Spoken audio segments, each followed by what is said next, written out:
If you have ever provided a tender response to anybody, anyone that does tenders usually is used to giving out work. So if you're in construction and you do a tender for someone, that's how they fend out all their work. So during that process, you are restricted. And if you break those lines, sometimes you can actually lose out on doing tenders. Fair enough. So you follow the protocol, okay? But during that protocol, you make sure that you make as much contact as you can. A big part of winning a tender that people don't know of is the amount of contact points, because these people that run tenders generally are human beings, okay? The job is not to persuade them, but just to show them interest, because if you show them interest, you basically open channels of communication that they feel comfortable that they can ask you further questions or further variations that they might want to make. People that just send in quotes without sending explanation or trying to get a personal contact, generally, they put them right down the list. Believe me, I used to know a company that just did major tenders for major organizations, and their criteria was amazing when I saw behind the scenes.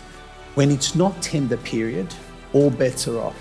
You need to start building the out of that relationship off tender period, because that's generally what wins you the next deal when it comes to tender. That advice, if you're in big projects, could be worth tens of millions of dollars. That's where the game's played in big tenders. It's played when you lose a deal and then you really build a relationship, because once the relationship's not done, everything changes. You generally should go in and you go, look, I'd love the opportunity, because it's taken us 4 days worth of work, about $8,000 to put this tender together.